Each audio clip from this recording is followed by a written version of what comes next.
The broadcast is now starting. All attendees are in listen-only mode.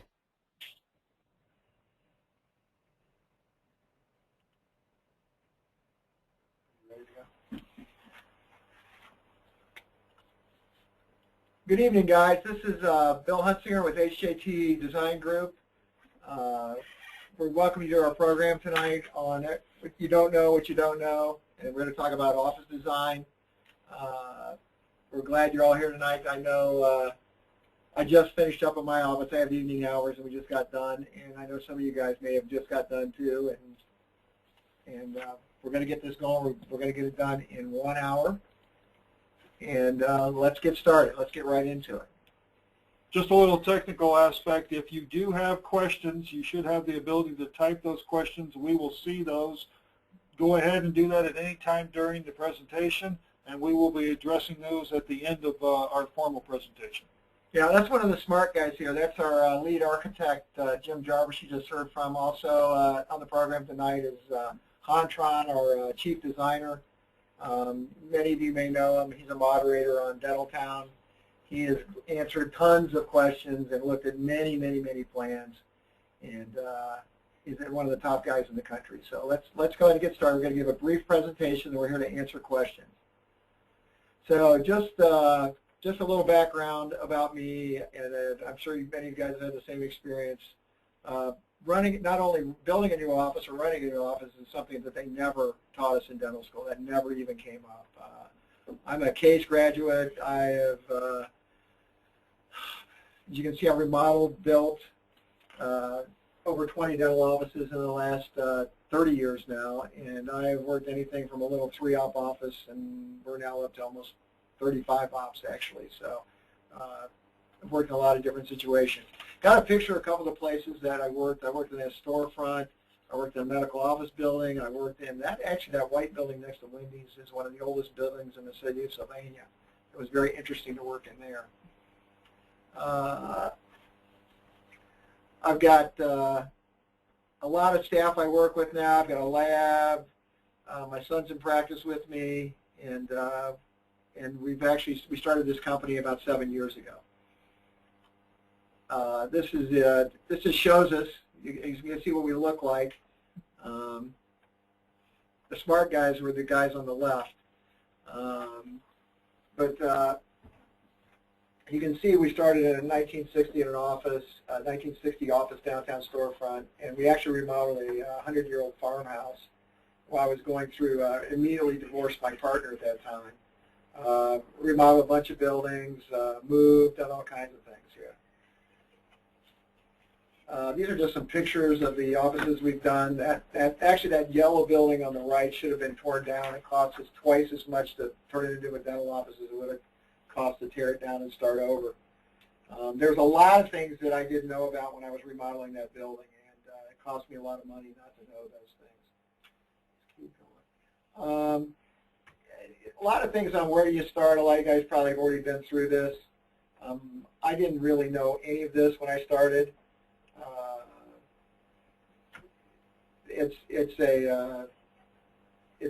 It's a tough thing to figure out where you want to go, how you want to do it, but we've been through it now and can answer a lot of questions about that. Basic stuff: how many ops are you going to use? How many hygienists? Are you going to add staff? Are you going to expand? What are you going to be doing? Is your schedule too full? In our office, hygiene actually drives a lot of our office as to what we're doing and if we need to expand.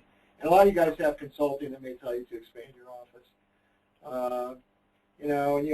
We always do all these calculations: how many hours you're going to work, how much money you want to make, how do you want to be scheduled, how many appointments, are you going to add an associate, what's your budget, what are your goals, all fundamental things.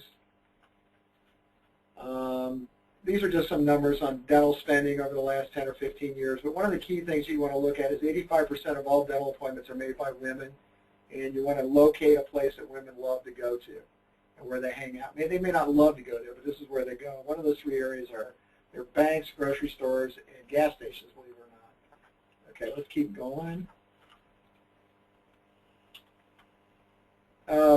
These are actually 2 of my locations, and they were both really bad, and I didn't realize how bad they were until I went into some new buildings and looked at them. This whole process was definitely a pain in the ass. I don't know if any of you guys have that started this, but we spent months and months and months gathering information, trying to figure out what was going on. And at the end, let's keep going. And we interviewed all these people, and we got bids. And if you go down to the bottom, the last three things, we wasted a lot of time. We finished 3 months behind schedule and over budget, but I still would have built a new office because we grew by 25% the first year.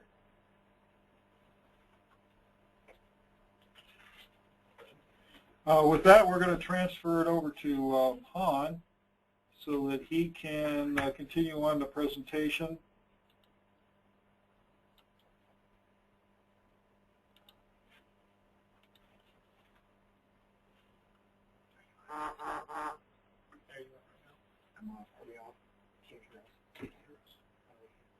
Did you see I left those emails for you?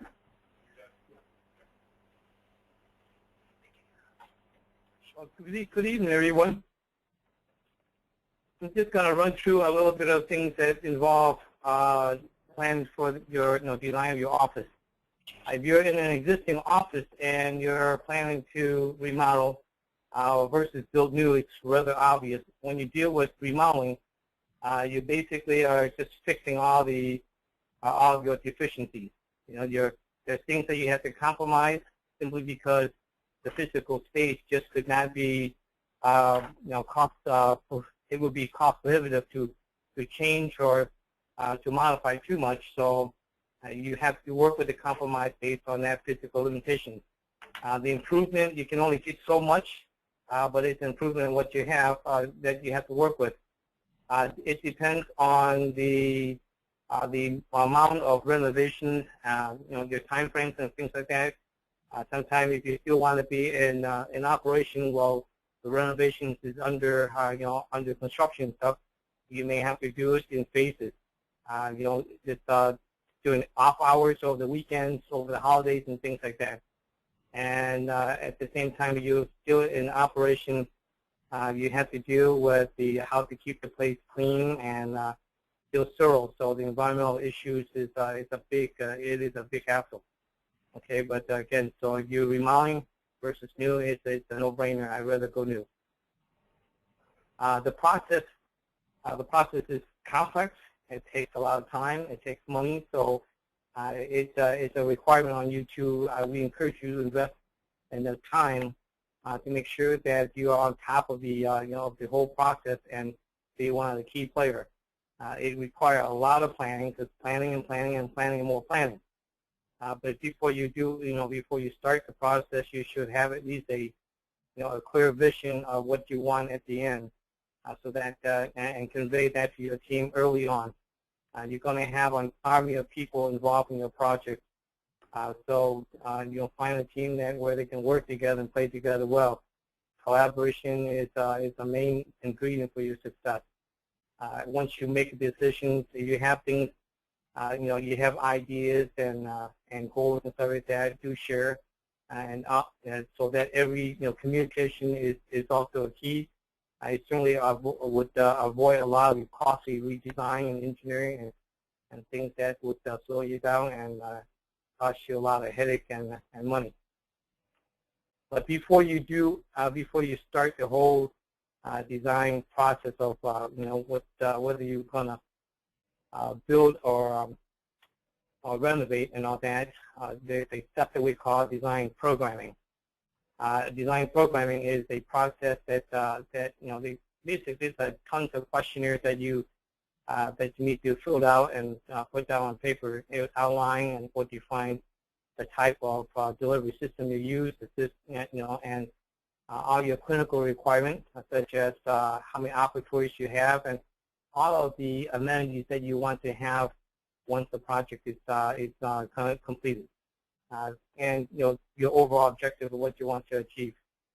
The design programming will be used as like your playbook for planning and all your design decisions. So it's an important piece of tools that you need to have before you start the whole process, before you invite everybody on board, because they will need to use that as the map for what they need to do. having a design program, it would help the outcome to be more to what you are looking for. It certainly saves you time, and will certainly save you money as well. Okay, if you are, when you looking at how much space you will need to have for the number of operatories that you want, the rule of thumb is to use is anywhere between 300 to 400 square feet per operatory. So if you hypothetically you're looking at building a 6-op practice, you need anywhere between a space between 1,800 to 2,400 square feet in an area. Okay, and if you're building a brand new facility, there's things, so the rule of thumb is to take the square foot of the building. In this case, if it's 2,400 square feet, you times that by a factor of 7, and that should give you an idea of how big of parcel of land you need. So a building with 2,400 square feet times that by 7, you should need about 0.39 acres. When you look at a parcel of land, there are things that you should consider. You're looking for usable land, okay? If it's more flat, it's more ideal, but the terrain is important. The setback is also another thing that that you need to pay attention to. Detention, that's the that's the pond that that you must have to keep the rainwater from running into your neighbor's property. Easement does affect the how you use the property.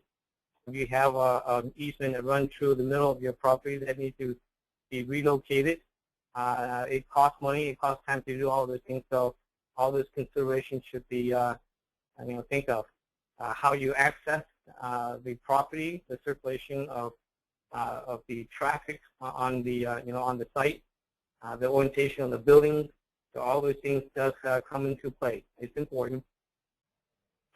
The question that's often asked once you have located a place is how much it'll cost you to build. It's kind of a hard number to pin down simply because nobody knows exactly what's going to go into your building until the the document or the construction document or the design process is further down the road. But ideally, if you're going to do a build-out, numbers that we hear across the country, it can range between $50 to $100 per square feet. When you do a new construction, and then that number can be ranging anywhere between $100 to $300 per square foot. And again, it's just it all depends on what all you're going to put in your building. So once you have the building design, then a more accurate estimate can be had based on what all you're going to put in your facility. Equipment. This is an area that I think rather crucial. Is that the facility and the mechanical, electrical, all the engineering is done based around your equipment. So early on, before as you get started, you should engage with the equipment rep so that they can help you to identify the equipment that you want to have, so that the information, the specifications, and all the details pertaining to those equipment can be passed along to the design team. Because that piece of information will help to move the the design process forward. Without it, it certainly is going to delay you. When you design your facility, there is certain logical things that you need to put in order. Make sure that the facility is zoned properly, so you don't have traffic that goes from that goes all over the place. There is you're trying to get the optimum efficiency for your investment. It should have great flow, so you don't have no bottleneck anywhere. It should have great integration between spaces and technology, and the facility should be designed so that you have the most optimum efficiency and flexibility in its use. There's four very distinct zones in your in your facility. And you have your public area. That's where your waiting and your for all your patients to wait on. Then you have your administrative, clinical, and your staff area. So this your public zone that includes your lobby. One of the things that you don't often hear or talk about is the usage of the vestibule. It is a crucial piece for your public zone that certainly will help to keep the facility warm and comfortable, and save you a lot of money so that your heating and cooling air doesn't run out the front door if you don't have a vestibule. But your waiting area, your children's area, your restroom, those are your public zones. Your administrative, that's including your front desk, your checkout, your check-in, and your consultation room. Your clinical zone, naturally, that will be your sterilization, your lab, your imaging area, and your operatories. And then lastly, your staff zone, that's your private office, break room, restroom, and perhaps even a training facility. Those 4 zones should be placed in its proper location within the building, so that your traffic and your flow is optimal, and it's just that you don't want to mix any type of traffic all over your space. The details. The detail is the important thing in your facility. It's every little piece of information, every thought, every idea. It has to be verbalized. It has to be in writing. That's really, you want to have a facility design and construct with as little headache as possible. You need to have at least a clear vision of what you want. You have to have that clear vision in mind when you start out. Okay, and so to really have a success project and design, you just need to know what it is that you're going to do it and have at the end. So doing things right at the beginning, it certainly will save you a lot of time. It saves you a lot of money. Than doing it wrong. Because once you do it wrong, you're going to have to pay to tear it apart, have it redesigned, and then redo it. Okay, so I am done with my segment. I'm going to go ahead and hand it over to Jim, and then we go from there.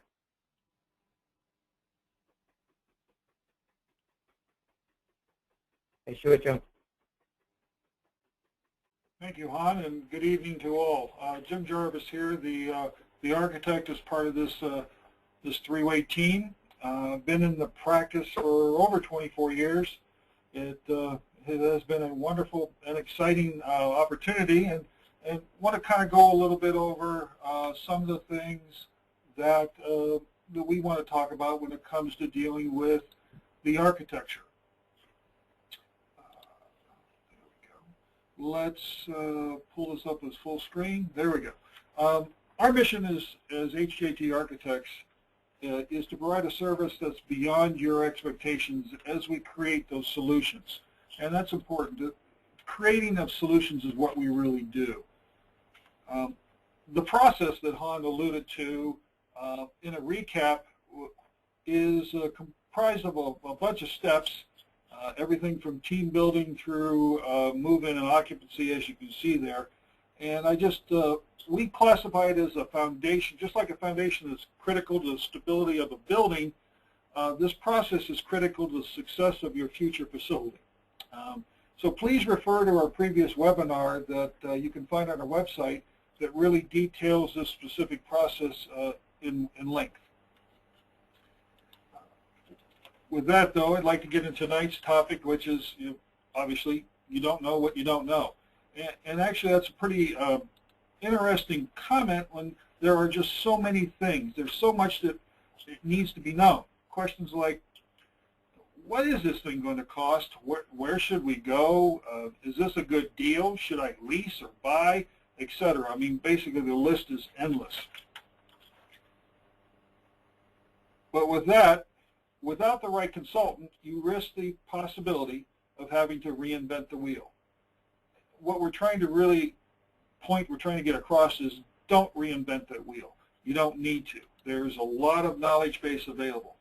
And here's some examples of what we've been able to do and what we can do in the way of helping our clients. We've got an existing facility, particularly, as you can see there, up in Holly, Michigan. They've come to us. There's an existing Hallmark store. It's a retail center. You can see what it looks like there. Pretty typical. And they asked, will this thing work?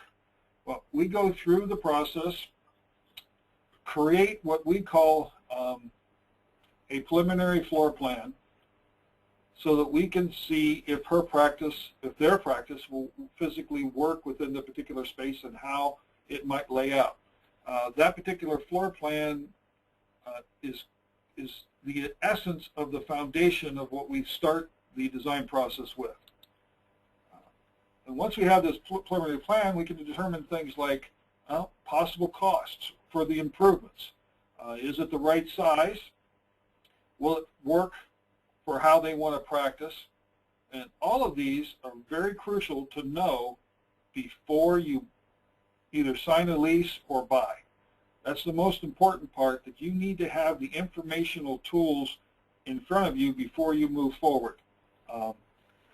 With that, let me give you an example of what not to do. Dr. Angie down in Findlay, an existing facility.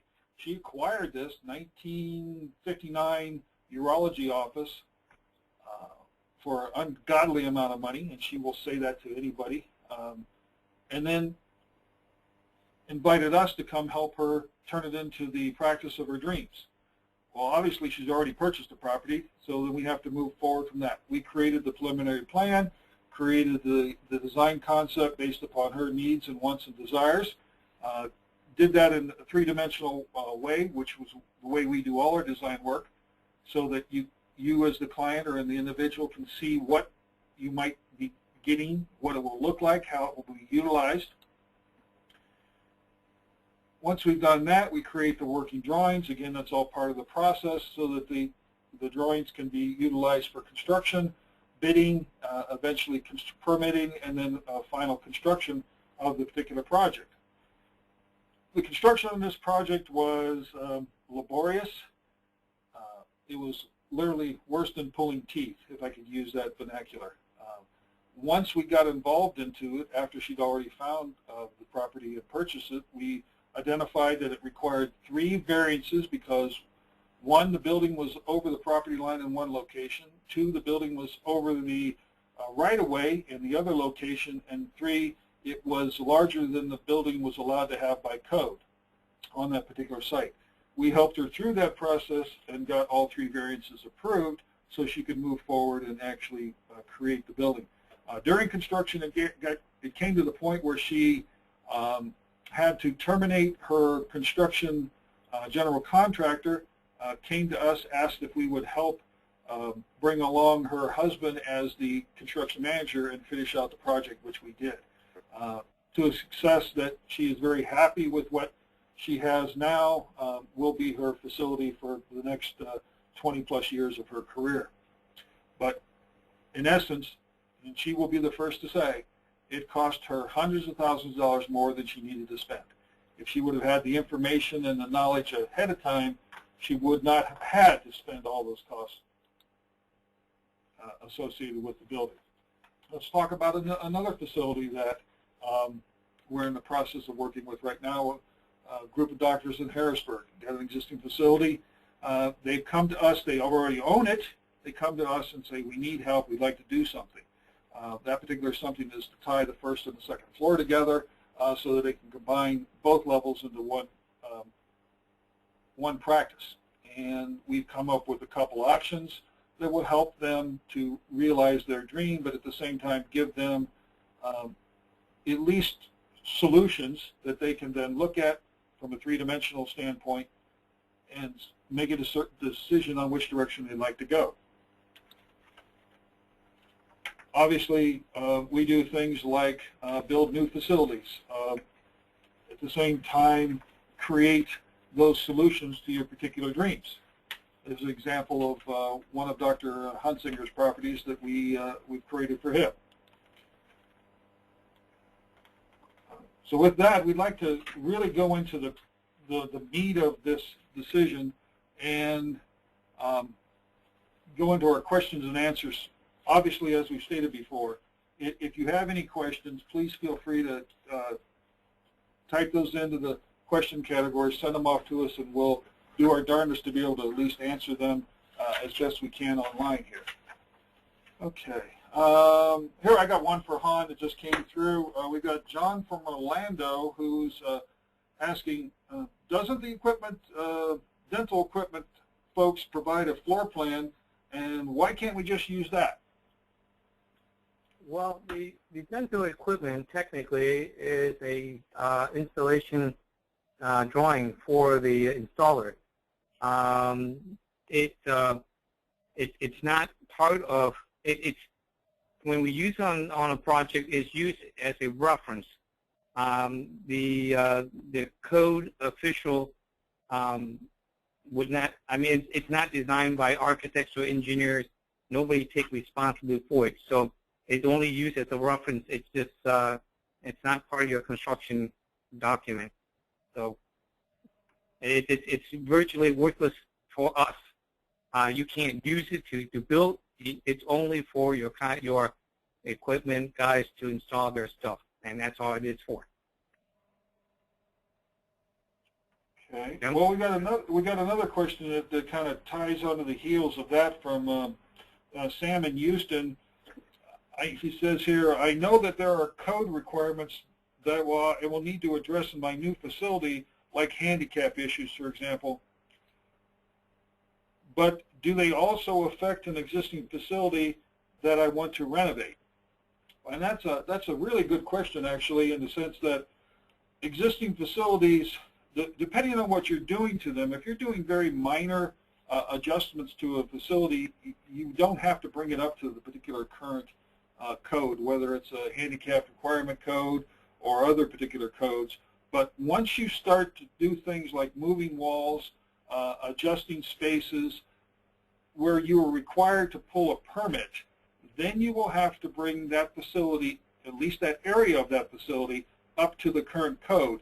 And that includes both the local and federal codes. Local codes having to do with the life safety requirements within that particular region, and then also having to do with the zoning codes on that particular region. And that holds true for both existing and new facilities. Then the federal codes having to do with your handicapped requirement, accessibility, and the ability for individuals that aren't able to move around as freely as most, and how they can utilize the facility. Okay, here's one from Lancaster, Pennsylvania. I've remodeled an office before. What can your team offer that I already don't know?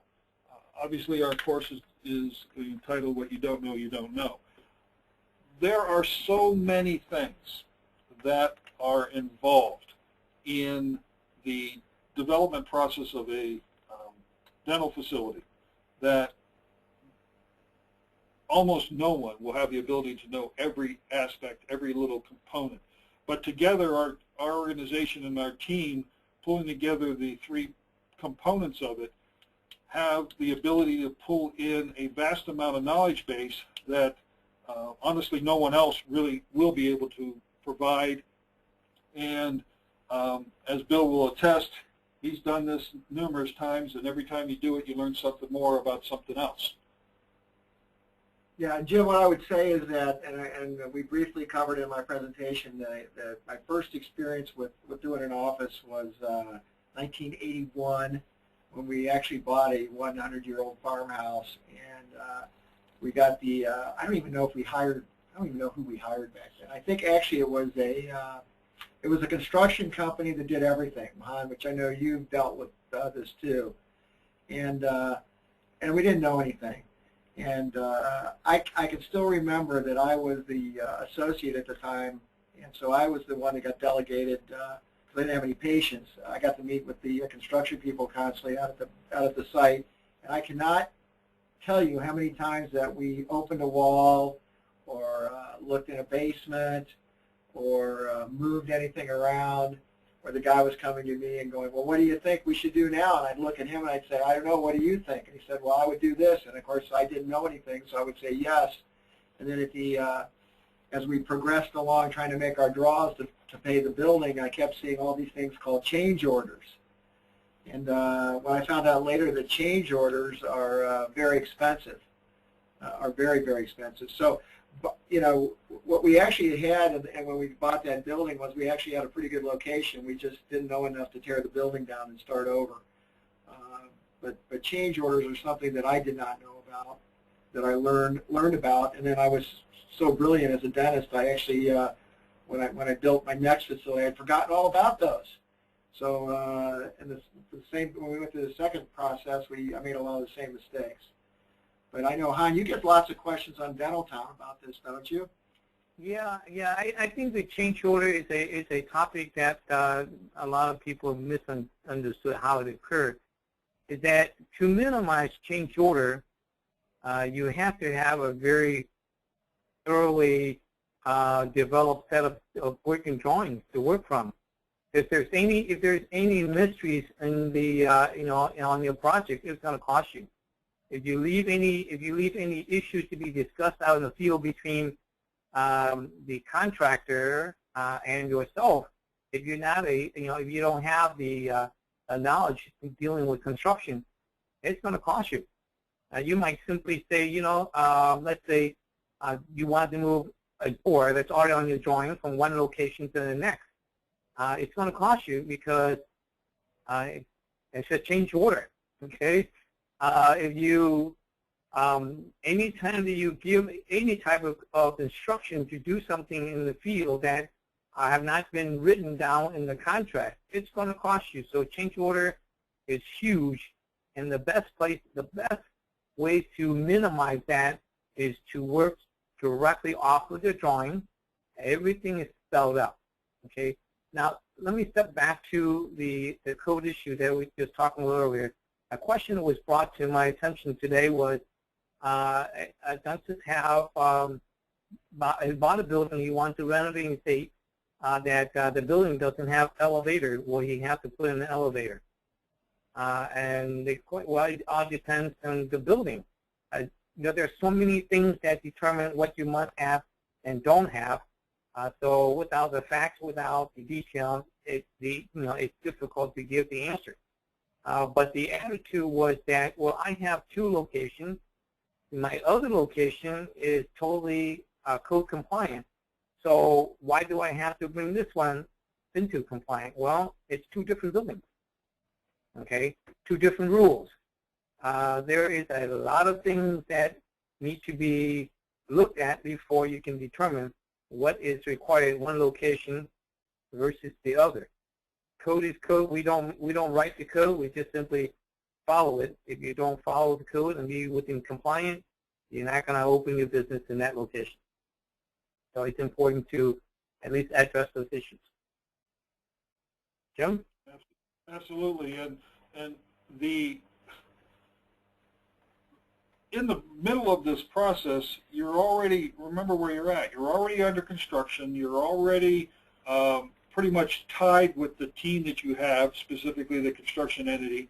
They got you over a barrel. What are you going to do? Say no? Then you walk, and then you deal with the legal ramifications of having to get rid of that particular entity, whether it's going to be a construction manager or a general contractor, and find somebody else to take it over. The bottom line is it costs you no matter what, and it's a very painful process. So our goal is to eliminate all change orders as much as possible in advance by thorough planning and preparation so that there are no unknowns. And that's why you want to go through a thorough design process like we have talked about. We've got a question from Chicago. Why would a landlord want to put the cost of a tenant improvement into the lease? Obviously, they must be looking at going into a retail center, leasing a particular space, maybe, and the tenant is being given a potential cost to do improvement within that space. Well, I'll answer that one. From a cost standpoint, it depends on where you're at. If you are a startup practice with not a whole lot of disposable cash to throw into a particular facility as you want to move forward, this might be a good idea. It basically eliminates the need to go out and borrow a bunch of money from a bank who maybe won't give you the money in the first place. And it allows you to spread it out over a pretty long period of time, and you can move forward in that direction and then plan for the future after that. But at the same time, there's a cost related to that. The landlord's not going to do that for free, and so they're going to throw extra costs in there to be able to cover them having to put out the money to do the build.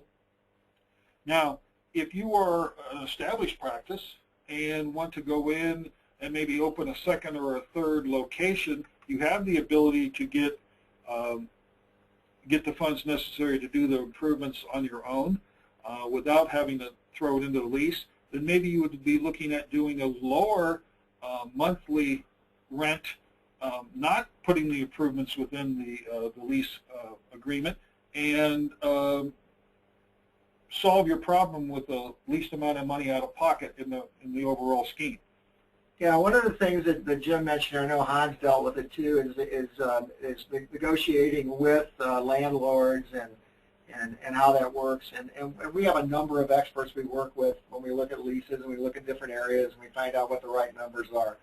Honest to goodness, I wished, again, years ago when I was doing this, I would have had a landlord come to me and offer to finance my opening of my office. Because I got to tell you, leasing to dentists is a lot more secure than leasing to nail places or a restaurant or anything else. They're anxious to have you in there because generally we invest a significant amount of equipment and remodel into a strip center or a lease space. We go in there, so we tend to want to stay and we tend to pay the rent.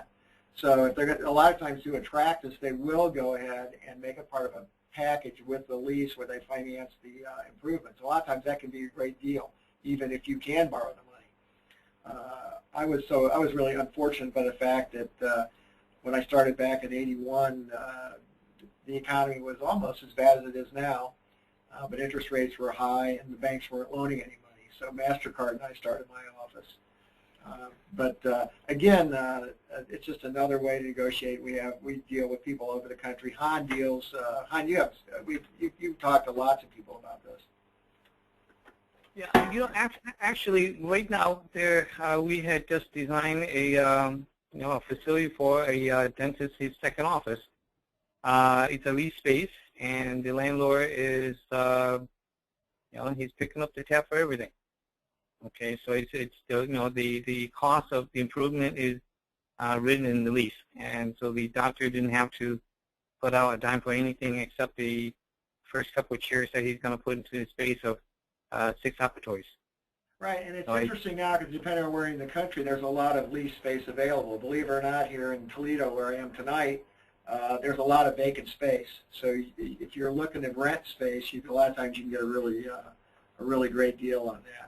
And actually, real estate is pretty good right now too. You can buy land and buildings and all kinds of stuff because interest rates are relatively low, and there's a lot of sellers and not as many buyers right now. So and again, we're actually doing it right now. We just leased a space close to my office here. We're moving an orthodontist over there because he's in our way, and we got very attractive terms because they have 3 other spaces that are vacant right next to it. So now is a good time if you're looking to expand your office or move or change things. The money's right, the sellers are out there, and people are looking for us to come along with to open our offices. So it's a great time to go ahead and start to do this. Well, that brings us to another question that kind of segues nicely into that, and it talks about since the owner already has a realtor, does it cost me more to have someone represent me, and who should I use? And you add that along with, I hate dealing with the negotiation part, can you help? And that really falls into what we were just talking about when it had to do with the leasing of space and integrating a representative, i.e. a real estate component that realtor component that actually represents you as the dental practitioner. You are in a position of power because these potential landlords see you as a very attractive solution to what they need, and that's a long-term lease to fill up their space so they can help fill up the rest of the space.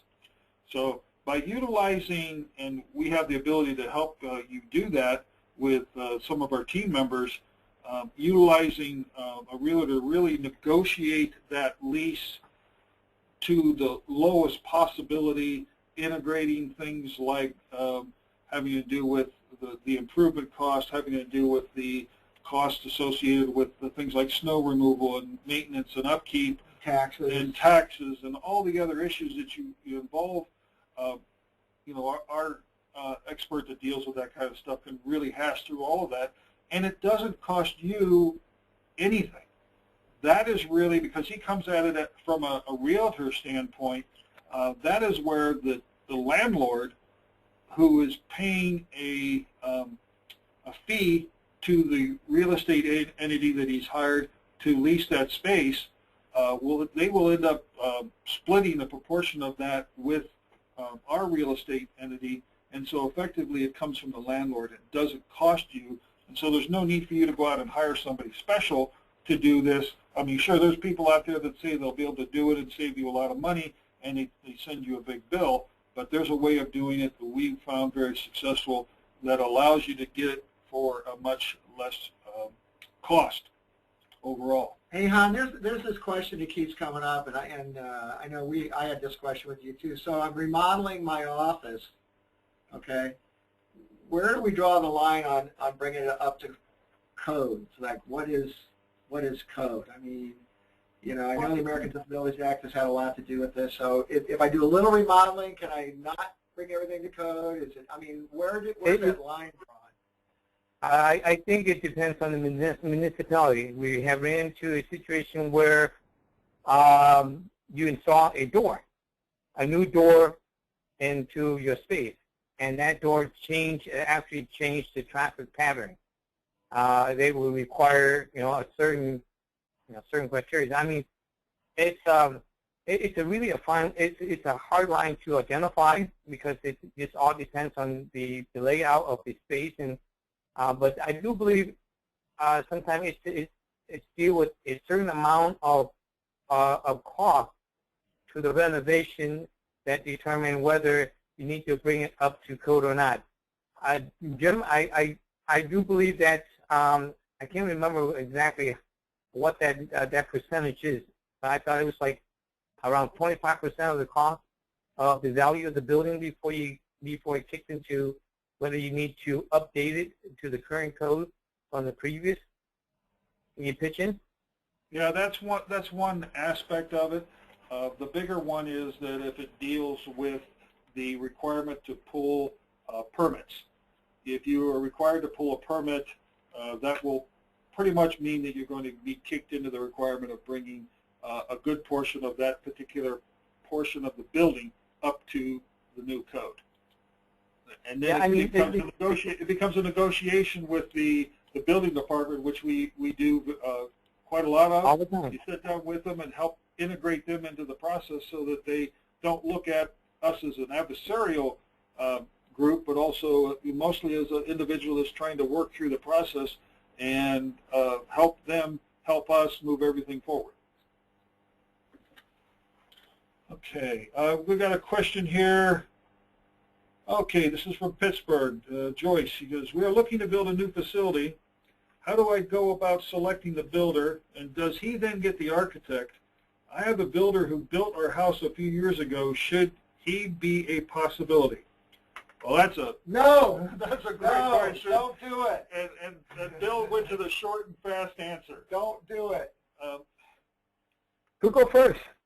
Yeah, exactly. There are individuals that are good at what they do, but you need to get the right individual to lead the team. The architect historically has been trained from the beginning of his professional career to be that leader, to lead the team cohesively throughout the whole process. Our focus is to do one thing and only one thing, and that is to look out for the benefit of the client. Satisfy the needs and requirements, do it in such a way that it meets the codes, that it is done professionally and for the least amount of money, but mostly we're the advocate for the client. A builder, on the other hand, there's a lot of great ones out there, but a builder is out to do one thing and only one thing. He's in the business to make money. Which is okay. Which is great. There's nothing wrong with that. But his loyalty is not to the client in the sense of his loyalty is that he has to make his bottom line. After that, then there becomes that inherent conflict that you run into of, okay, it's so easy to change things and adjust things and hide things behind walls and that kind of stuff that will never be known of, to be able to cut corners here and there, to be able to maybe bring up the profit on a particular project. So I'm not saying all builders are like that, but you have the possibility. It is much better. And Yeah, right, there's a slight difference between building a commercial dental health facility and let me building throw a couple pennies in here. When you refer to a builder is those that build homes. Okay? When you deal with homes, it's a totally different type of structure. It has different regulations, a different knowledge space. When you deal with commercial space, and say at home, if the house is not done properly, nobody's going to sue your family's not going to sue you. But if you have an office, a commercial space where people come for services, and that building is messed up, they're going to sue you. You have more people sue you. The contractor in general, or the builder in general, build what other people design. The architect, what the architect designed. It's not the other way around. If you have a contractor hire the architect, that means the architects work for the contractor. Therefore, the architect represents the employer, his employer, or whoever hired him. That would be the contractor, not you. So your only advocate in that route will be the contractor, and that's like putting a cart in front of the horse. It won't benefit you at all. I like how you always said you're like having the fox watch the hen house. That's right. Okay, you put the fox in there and say, don't eat the eggs, don't eat the chicks, don't eat the hens. Hello, I'm a fox. I'll eat everything. That's exactly right. Okay, we've got a question from here locally in Findlay. We're looking at an existing building to renovate and move our practice in, or should we build new? How do I make that decision as to which way to go? My builder friend, here we go with the builder again, is saying to build new. Well, that's an individual and a case-by-case kind of answer. For some people, the answer to that question would be to stay where they're at and renovate. The others, it would be can where you're at and find the very best location and move into a new facility.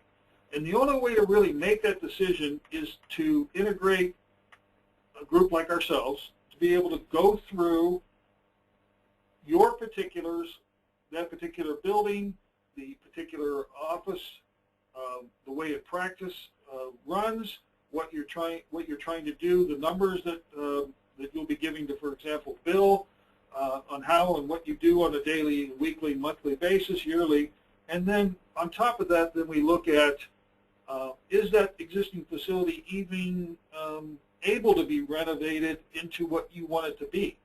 Some places it will be just totally impossible. You'd be the proverbial money pit, as opposed to how Bill said there in one of the past projects, should have tore it down. Yeah, we should have ripped it down and started over. And started over would have been cheaper. Well, then you get to the point of, well, what are you trying to do today and what are you trying to do tomorrow? That decision needs to be talked about and thought about of what you want to do in the long term, and maybe it makes sense to make the jump to a new facility in a new location where you can build exactly what you want and prepare for your transition and be in a position that has the attractiveness to the group that's coming up that would want to buy your practice and buy your facility and move in and take it over after you've decided that you want to go do something else with your life. Yes, I mean, sometimes it's just, if you only want to renovate, okay, but you should look at all the options of what can be done, not just, I mean, it could be an addition, it could be tear down, rebuild.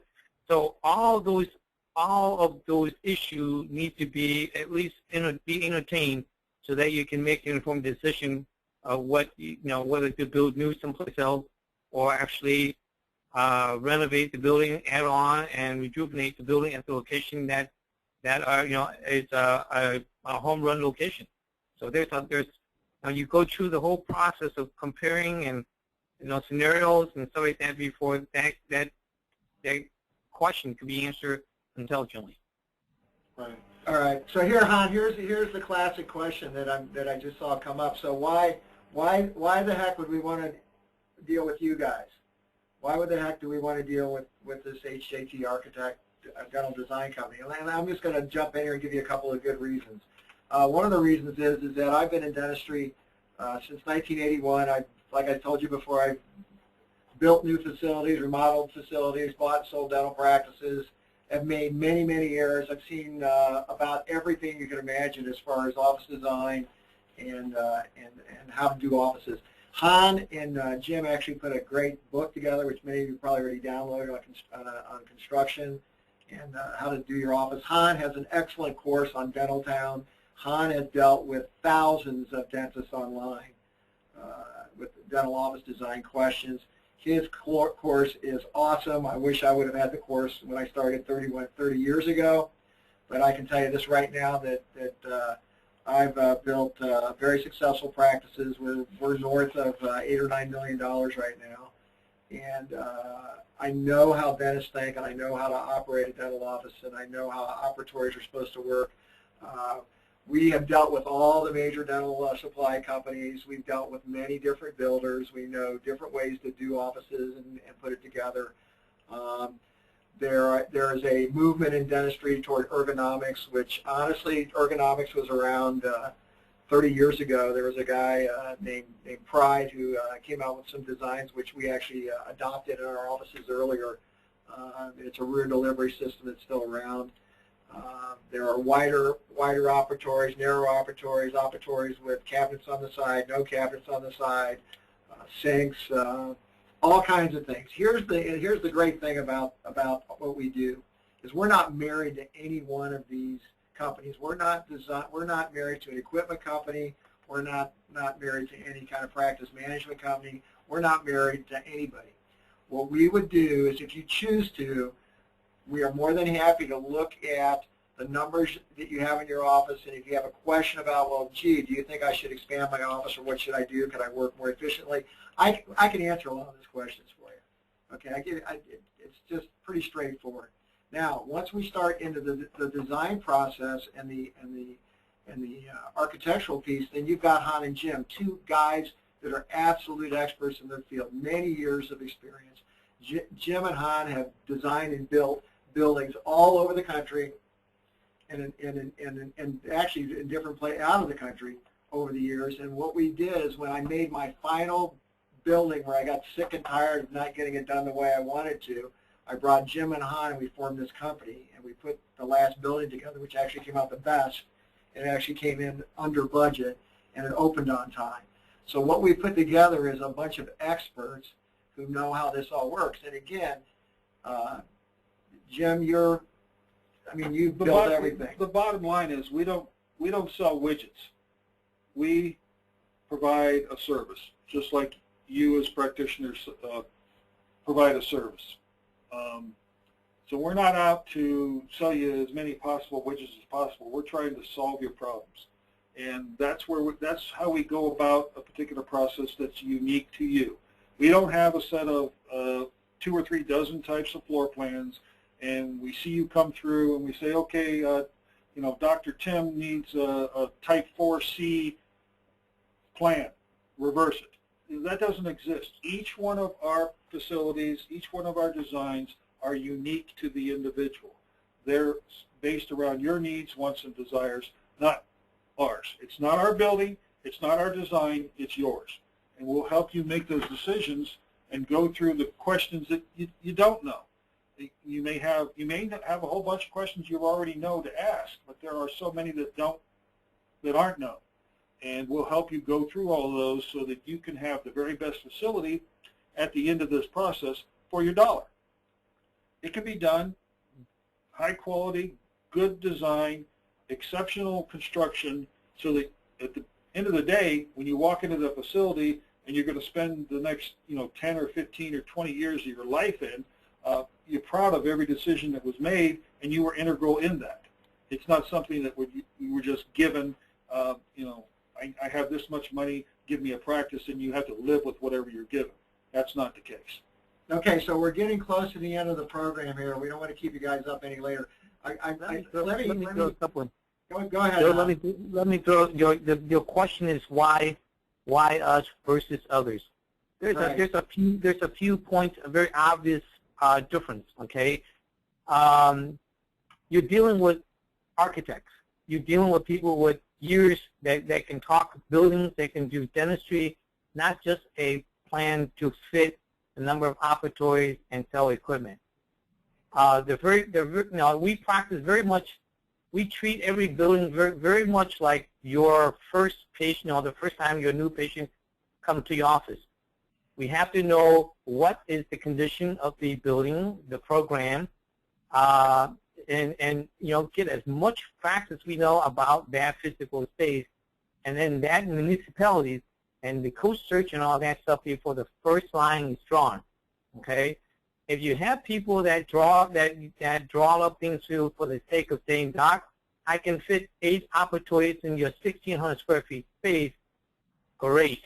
But if somebody will have to fix it after you purchase the package or sign the lease, you have then done a disservice. You got to start with your foot, on solid ground from the very start, and that, I think, is the biggest difference between how we operate and how others operate. Our only focus and goal is to make sure that we advocate for the client that trusted us to do the work. Right. So they're going to and we'll just make this promise. You will get a better service and better job for us. So now, here's what you should do next. One of the things we offer, and Han is really good at this, and Jim is too, is what they call a bubble diagram of an office or a free consultation. Email us or call us, get a hold of Jim or Han, and we're more than happy to provide that service and sit down and have a private discussion with you. Like I said, we've got more questions here, but we really need to shut this down. We'll save them for next time. We'll save them for next time. We'll be having another course at the end of September. You'll be getting some more information about that. This thing you'll be able to play back. It'll be on our website in the next few days. But we'd like to thank everybody for their time tonight. It's been a pleasure to answer all your questions, and we look forward to meeting you all sometime soon. Good night. Good night, everyone. Thank you. Good night. Yep. Bye-bye.